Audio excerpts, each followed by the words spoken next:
السلام عليكم متابعيني، إن شاء الله تكونون بخير وصيام مقبول إن شاء الله. اليوم سويت لكم أكلات على الفطور، أكلة أحلى من أكلة، وراح أقول لكم المنيو مالتي اليوم شنو هو الحلويات. سويت قطايف بحشوة الكريمة، وهنا سويت جل فراي باللحم والمقبلات السباكيتي. وأول ما أبدي راح أحضر الحلويات. أول شي أبدي بيها لأن تحتاج وقت على مود تبرد. أول شي سويت الشيرة، خليت قلاصين شكر بقلاص ماي، وخليت قطعة من الليمون، هاي ضرورية طبعا الليمون حتى لا تشكر الشيرة عندي، وخليتها خبطتها زين وخليتها على الطباخ لحد ما ثخنت، وطفيت لهنا هسه ثخنت. راح أطفيها وأخليها تبرد. هسه أجي اللي حشوة القطايف، هي قلاصين حليب، طبعا ما عندي حليب سائل، حليب باودر، كل قلاص حليب باودر وياه خاشوقتين من الحليب الباودر. وهنا من بعد ما ضفت الحليب خلطته زين، ذوبته، بعدين أضيف باقي المكونات.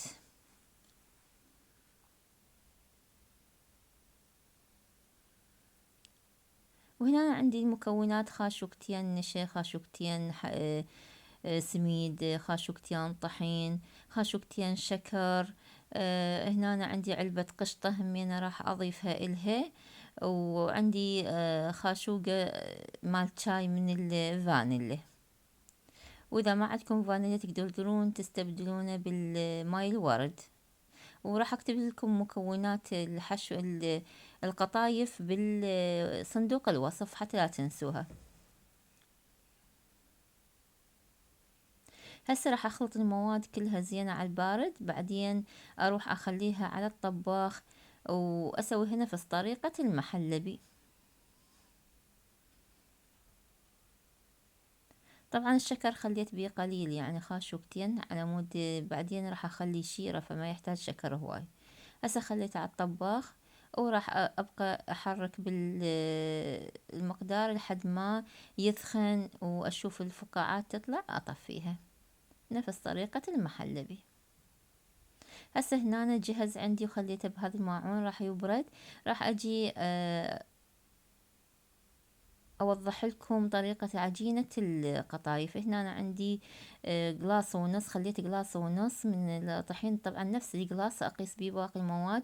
نص قلاص سميد، خاشوقتين نشا، خاشوقتين شكر، شوية ذرات من الملح، وخاشوقة صغيرة من الفانيلا، وخاشوقة صغيرة من البيكنج باودر. وراح أضيف قلاص حليب دافي وقلاص ونص ماي دافي.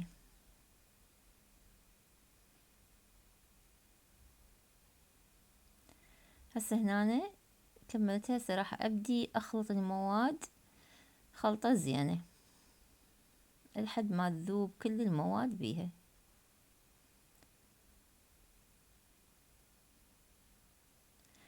هسه من بعد ما خلطتها خلطة زينة راح أغطيها وأخليها ترتاح 10 دقايق.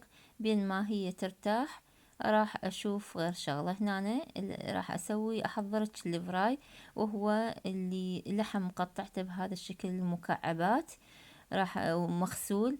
فراح أخلي بالطاوة هذا الشحم همينة مقطعته، ما راح أخلي زيت، أعتمد على الشحم اللية. أخليها تذوب كلش، وبعدين أخلي اللحم وأخليه ينحمس وياها.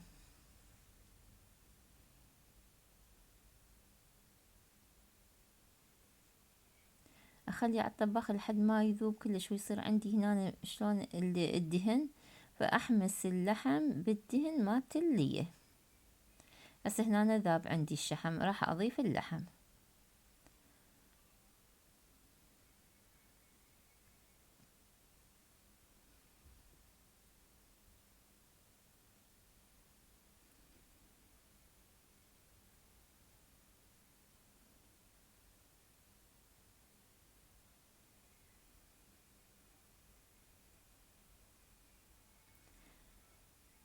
هسه طبعا راح أحمسه على نار متوسطة، وأنصي الطباخ عليه لحد ما تطلع هاي السوائل كلها وتنشف، وبعدين أشوفكم شنو راح أسوي.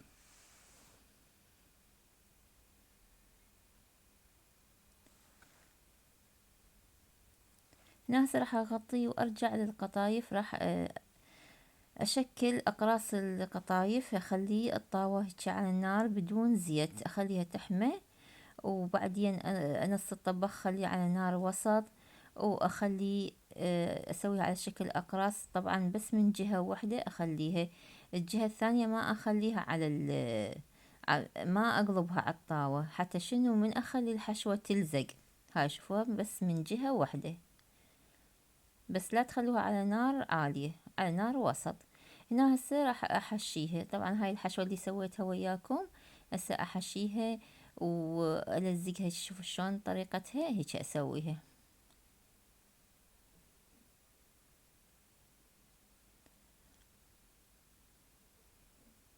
طبعا أنا اقتصرت بالفيديو، ما كملت وياكم حاشيتها كلها، بعدين شوفتكم هاي الطريقة كملتها كلها. هسه راح أبدي أقليها. هنا الزيت خليته على النار وخليته يحمى بس على نار وسط، وبديت أقلي القطايف. هنا شفت اللحم ذب السوائل كلها، فضفت قلاص ماي حار مو بارد، ماي حار، وعصرت عليه عصرة ليمون حتى يستوي على السريع، ونصيت الطباخ عليه تركته يستوي على راحته. وراح ارجع هسه لقلي القطايف، اكمل القطايف. هنا طلعت اول وجبة وخليتها بالشيرة، طبعا القطايف حارة والشيرة باردة. وهنا طلعت اول وجبة، شوفوها هذا شكلها، وارجع اكمل باقي المقدار.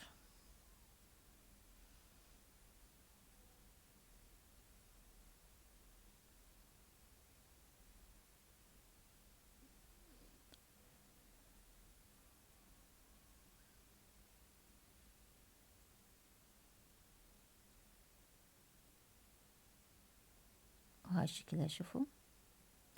هسه هنا كملتها، طبعا اجت بنتي ساعدتني، قالت ماما اخلي شوية الشيرة واخلي المكسرات عليها. طبعا هاي المكسرات للتزيين، اذا عندك جوز او لوز او فستق، اي شي تقدرون تزينون، ورد المحمدي، كل شي يصلح للتزيين.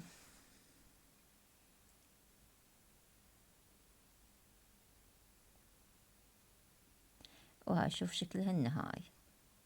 هسه راح اسوي المقبلات، وهي قلت لكم السباكيتي على طريقة المطاعم. خليت هنا ماي بالجدر، وخليت شوية زيت وملح على مود لا يلزق السباكيتي وحدة بالثانية. من بعد ما فار الماي كسرت هاي السباكيتي وخليتها بالجدر لحد ما تستوي.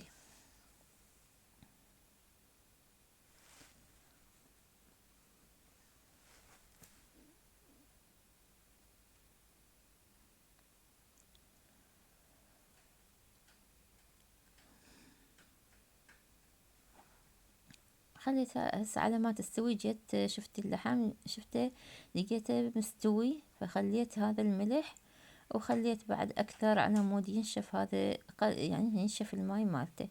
هسه هنا السباكيتي استوت، راح اصفيها، صفيتها وراح اخلي بالجدر شوية دهن، وراح اخلي خاشوقة معجون، واخلي شوية من الكاتشب،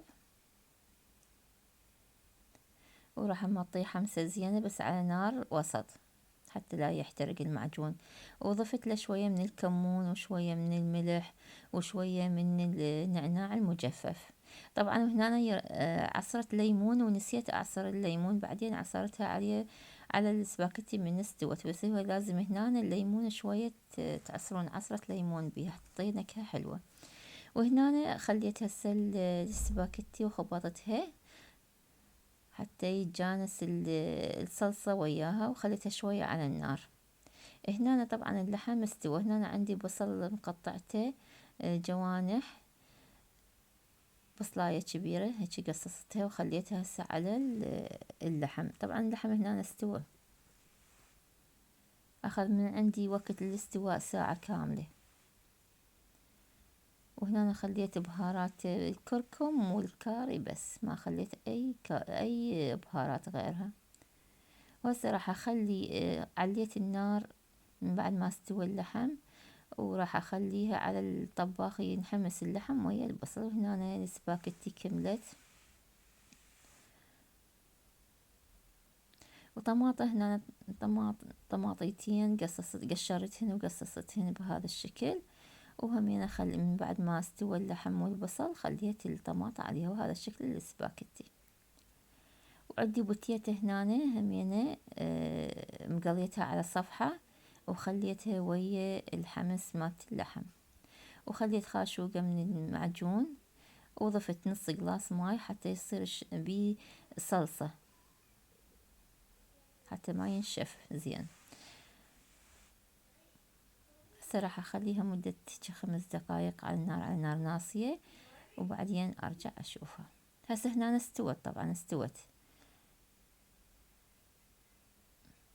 راح اطفي الطباخ عليها.